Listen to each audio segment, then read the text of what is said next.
Jay Carlson here, and there's a few things that I want to talk about today. One of the biggest things that I want to talk about is creating that what I call the desire, the need, the want to have. Okay, and that's through asking questions. And the reason why I want to talk about this particular subject is I had a conversation with my nephew the other day. He is actually a licensed plumber, tradesman plumber. He's worked his way up through the ranks. He had to work about 2 years and get it it was like 2,000 hours or 4,000 hours or something like that to actually get his tradesman license and pass the test. So he's done really good. But the thing that he's having a hard time with is fixing more problems with the customers. He's doing really well on getting what he showed up for, which is a great positive thing because we showed up to fix a problem. Okay. Well, the thing is that customers don't realize that just because we showed up for this one problem, there may be some other problems there that we could fix for the customer or make their life just in general better. So I asked him, I said, what kind of questions are you asking? He goes, I'm really not. I said, well, there's one of your first mistakes. He's like, what do you mean? I said, well, you have to talk to the customers and ask them questions about their home, what they do every day, what kind of things that might be giving them problems. Don't just do your options based off of things that you found. There needs to be some conversations to create that desire, that need, that want to have. And so some of these questions that I talk about are in idea questions, which is kind of get an idea of maybe how long they've lived there, have they had these types of problems before, how long do they plan on living here, and some info questions. And those info questions are really where you start peeling that onion on how you can make their life better. Because at the end of the day, no matter who we are, we only buy things for two reasons, and two reasons only: to bring pleasure or to cure pain. That's it. You don't just go out and buy a vehicle just because you want to buy a vehicle. Maybe some people do, but most people don't. They go out and buy a vehicle because they need to. Either the vehicle they're having is breaking down a lot, or it's old, got high mileage, maybe poor gas mileage, whatever. There's a desire to buy something new. Okay? So when you're looking at your info questions, okay, what I mean by that is questions of how you can fix more problems, information about their home. Like one of my questions that I typically ask is why are you considering purchasing a new comfort system? That opens up a conversation where it might be efficiency, it might be age, it might be too many repairs, high electric bills, things like that leads into a conversation. And really each one of these conversations should have about 2 or 3 questions after that to help peel that onion of how much pain they're having and how much pleasure you can bring to them at the end when you sit down and show them your options. But a lot of times people want to ask these closed-ended questions like, do you have any hot and cold spots in the house? No. Well, why do they say no? Because in their mind, you're just trying to sell them more stuff. Okay? Remember, these customers already have a wall up. Okay? Our job is to let them know that we care about them and their home and their family. We're not just there chasing a dollar, because at the end of if you're chasing a dollar, you're chasing the wrong thing. Okay? If you're chasing on how you can make their life better than what you got before you got there, then you're doing the right thing. Your direction is correct. Your intentions are correct with that customer. But when you ask closed-ended questions, it's a yes or no answer. You want to ask more of an open-ended question. Like here's a closed-ended question here. Does anybody have any allergies or sinus issues in the home? Nope. You're kind of done there, right? So let's change that question up. Who in your family suffers from allergies, respiratory, or maybe even some sinus issues in the house? Oh, well, little Tommy does. Oh, really?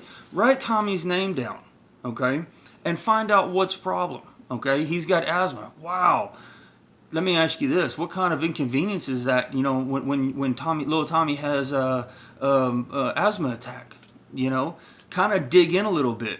Because a lot of customers don't realize that we can make their castle, their home, a lot more comfortable when it comes to air quality. Now, it's not a cure-all, but it can definitely enhance their home to where they might be able to enjoy life a little bit better, and their allergies and their sinus issues won't be as bad when they're inside. Okay, you can't help outside, but we can help a lot inside. Do you have any humidity or air quality issues? Nope. You're done talking. Well, let's change that question up again. How do you feel about the humidity or the air quality in your home? Right? Well, if I'm talking humidity, they might not understand what you're talking about humidity. Oh, it feels great.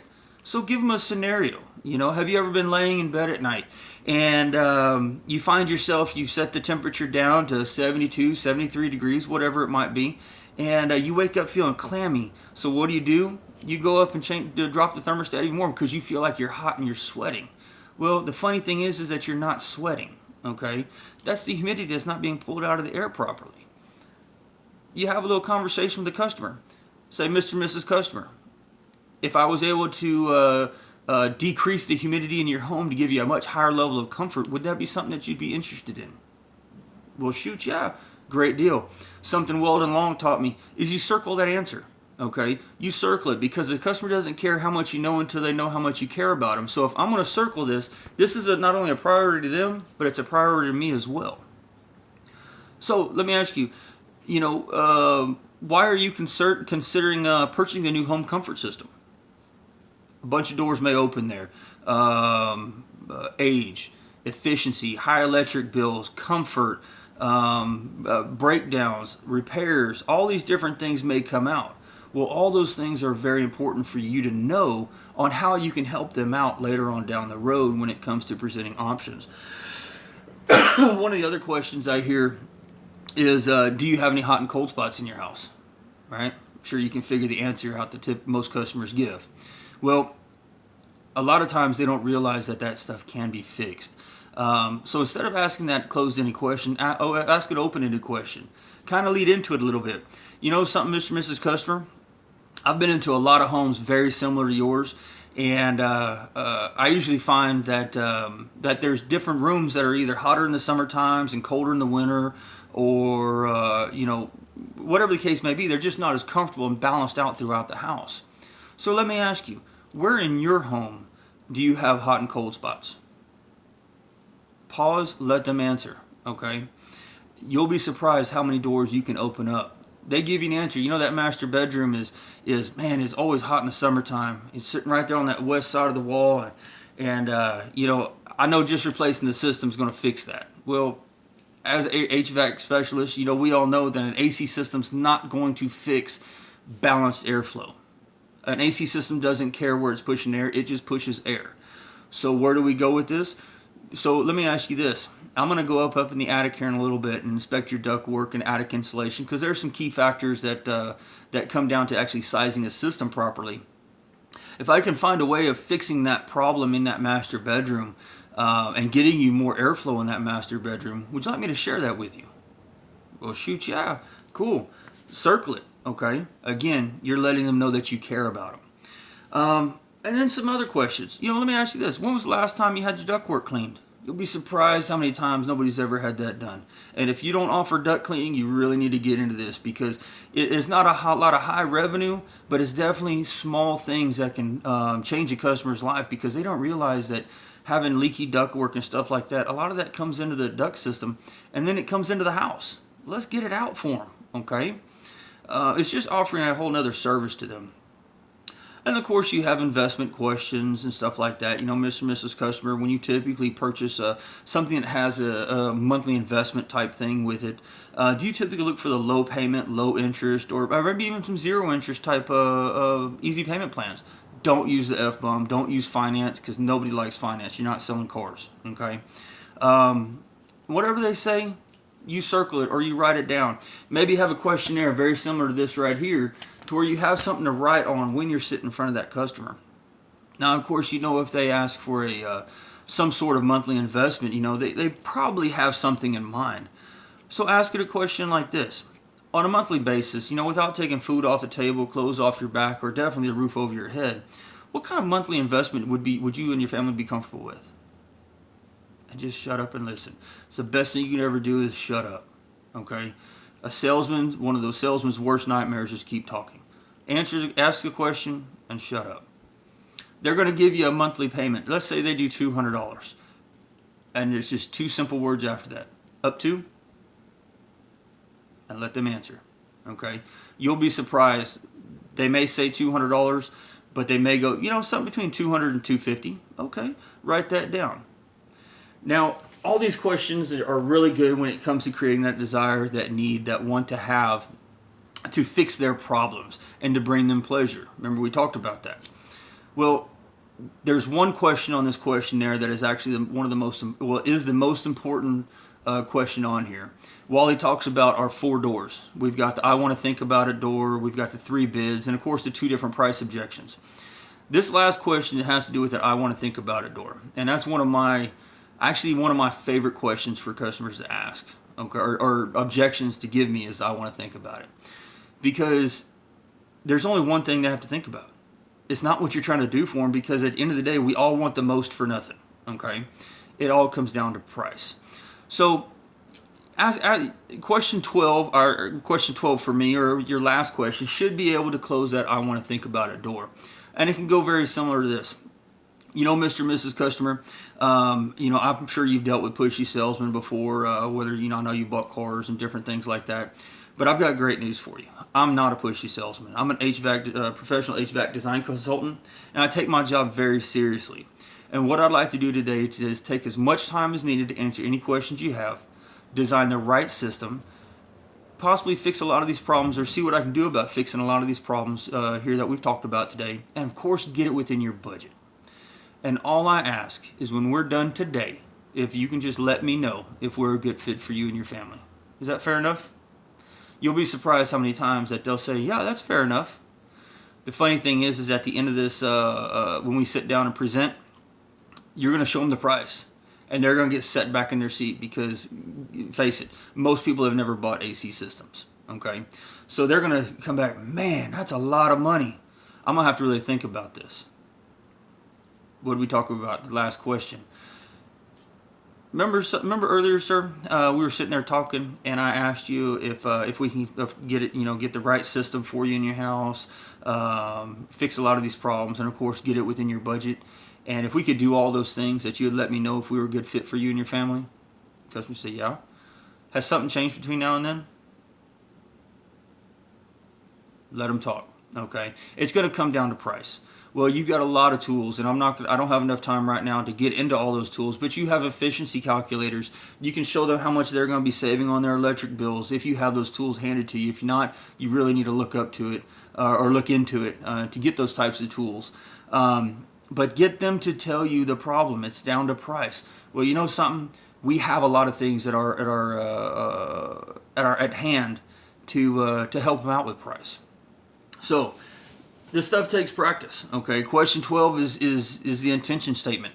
That is to get them to say yes or no today. Okay. In a very nonchalant, very calm, collective way of doing things. Don't ask them to tell you yes or no. Let them know whether you think I'm a good fit for you and your family. And by the way, no is a perfectly acceptable answer. Is that fair enough? And just roll on. Okay? So if you don't have a questionnaire, you really need to take a look at getting yourself one and really start learning how to peel that onion. This is going to take work. This is going to really take some things to really perfect. But a lot of times customers just say, no, I can't give you a yes or no. That's where you can come into the dollar scenario. And what the dollar scenario is trying to break things into such a simple way of thinking about it. And the way I do it is I'll ask a customer, Mr. and Mrs. Customer, let me ask you this. What are 5 things that you're looking for in a contractor, an HVAC contractor, to do this type of project for you? They may come back with time, reliability, credibility, warranties, guarantees, things like this. And if they don't know, then give them some ideas. Okay? And you're going to respond with this. Mr. and Mrs. Customer. Now, if I can prove to you that me and my company can fulfill all 5 of those things that you're looking for in a contractor, and let's just say this system only cost $1, would you be able to let me know if we were a good fit for you and your family? Well, yeah. Now it's not going. It's not going to be $1. But if it did, it would make that. If it made that much sense, you'd let me know, right? You'll be surprised how well it works. Okay, it's all about getting that yes or no at the end. Bring that call to a conclusion. Okay, I hate sitting on the side on the edge of my seat waiting for the phone call, or me having to call them at 3 o'clock on Tuesday or what have you. So do what you can to bring that call to an end. The next thing I want to talk about is something that I have really worked on. I learned this in the car business, but I've added something to the end of it. It's called Feel, Felt, and Found, and My Biggest Fear. Okay? And what it's all about is helping a customer understand that now is the time to fix this problem. So the feel is a positive thing. Okay? The feel is, I understand how you feel, Mr. and Mrs. Customer. All right? So now we're on the same page. I've had a few customers that have felt the same way. Now what does that tell the customer? They're not the only person that has had to deal with this problem. But the one thing we found is by taking care of this issue, we've been able to actually help save the customer money, time, inconvenience, whatever the problem is, right? And my biggest fear is that if we don't fix this problem, that there could be some other problems that stem from it, or it could cost you more money later on down the road. So with your permission, I'd like to go ahead and take care of this for you. You'll be surprised how it works. To give you an idea how well it works, my wife and I went to Academy and to look for a gun. She's a night nurse, and there were some things going on in the medical center at the time, and I wanted to really make sure she was protected. So we go to Academy and went to go look at guns, and it kind of got real for her that, oh, he's, Jay's serious, I'm about to get a gun. So she kind of backed out a little bit. Well, I told her, I said, something, honey, I know how you feel about this. I talked to some of the guys at work, and their wives actually felt the exact same way you do. But the one thing they found was that by having that security on you, that you felt better in your skin, more confident, and less fearful for your life, or feel for something were to happen, right? And my biggest fear, babe, is that if something did happen and you didn't have that type of protection, our lives would be a lot different. The kids may or may not have their mom, and if they do, she may not be the same person.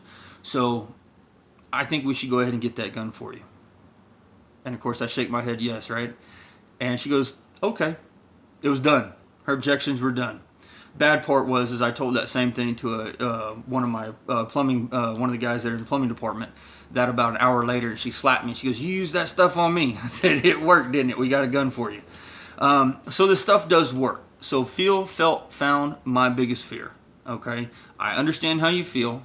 I've had some, not a lot, not many. I've had some customers felt the same way you do. One thing we found is a positive thing. The found stuff is what we found to be able to fix and save them money and take care of some of their issues. My biggest fear is the negative stuff. What could happen if you don't fix it? And at the end, ask for the close. So with your permission, I'd like to go ahead and get this taken care of for you also. Okay? So all these things are really good to have. These are great tools for the toolbox. But there's something that was always taught to me, and I actually have it sent to me every day through an email, 365 days a year at 7:30 in the morning. And what it is the strongest 10 two-letter words. If it is to be, it is up to me. Nobody's going to do this stuff for you. Nobody's going to give you money. Nobody's going to pay your paychecks without you doing something. Okay? And with these things that have been taught, these things that we go through training every single day on, if you don't apply these things, then don't tell me it doesn't work. Or don't say it doesn't work and make excuses, because at the end of the day, you're the only one that can control that. All right? So I've coached baseball for a long time. And one of the things I tell the guys or the boys that I've coached for many years is that I can teach you everything. I can teach you what you need to know, how to take you to the next level in baseball, and really excel and hone your skills a lot better. But at the end of the day, if you're not practicing it, you're not doing it, it's not going to make a bit of a difference what I teach you or what I train you on. Okay? I used to tell them also, we spend a lot of money on these high-end baseball bats for them. But if you can't stop a ball on the field, your objections, if you can't stop a ball on the field, then these bats are worthless. Okay, so if you can't handle objections, you're not going to get anywhere. Okay, you're going to be a free consultant. Okay, and last time I checked, free consultants don't get the bills paid. Okay, they don't have fat children like old Weldon Long says. So guys, really work on this stuff, really practice. And if you have any questions, please let me know. I hope this brought some information to you guys. I hope this helps.